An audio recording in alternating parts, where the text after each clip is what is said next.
A 2018 Mandela Washington Fellow is partnering with a US-based nurse to distribute reusable sanitary pads to girls in the Talensi district of the Upper East region.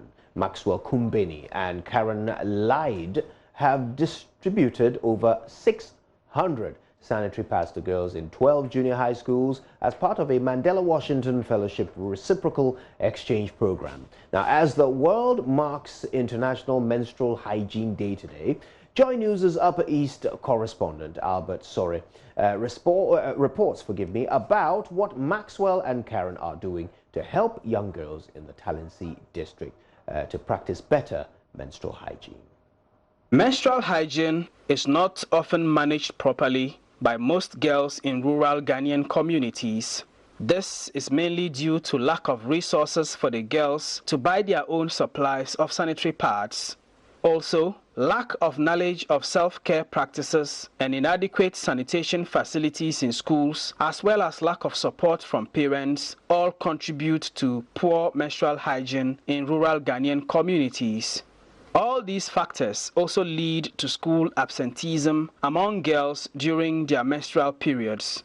To help address this problem, a 2018 Mandela Washington Fellow, Maxwell Kumbeni, together with Karen Lyde, a nurse at Kettle Moraine Middle and High School, Wisconsin, USA, are distributing reusable sanitary pads to girls in the Talensi district.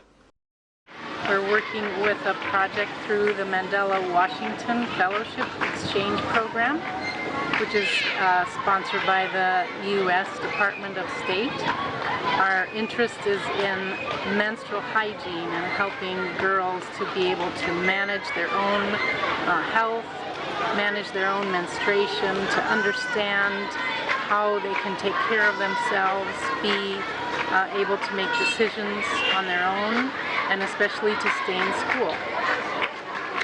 We're coming to this region especially because girls have limited resources to be able to manage their own supplies and purchase their own supplies, so we're offering reusable menstrual materials. Maxwell and Karen are also engaging boys in the schools on the scientific facts of menstruation and how they can support girls to have a comprehensive menstrual management both in school and at home.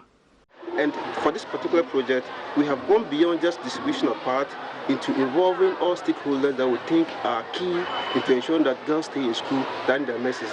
And here we are involving the boys. We are trying to let them understand why they should support their colleague girls when they are menstruating. We are involving parents from home. We are asking those who are here to menstruate to come with their mothers, so that when they get the concept, they'll get ready and be in a position to support their daughters when they begin to menstruate. We're also involving people like the teachers in the school, so that they know how it is to menstruate, and so therefore they'll be in a position to support the girls when they're menstruating.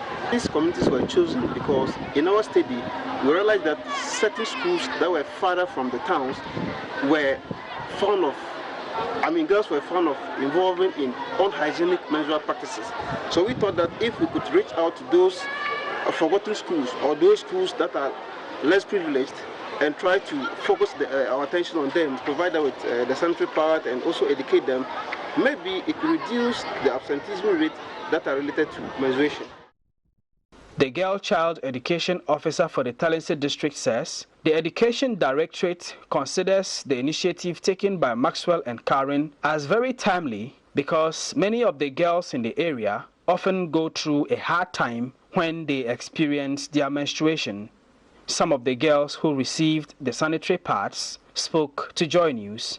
Today I've learned how to wash my hands with soap and water, and I also learned how to use the menstrual cycle. I'm sure if we have programs like this, we will not absent ourselves from school.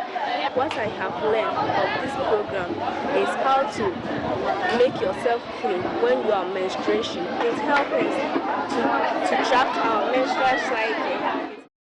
So far, over 600 of the sanitary pads have been distributed in 12 schools. For JoyNews, Albert Sorry, Shega, Talensi District.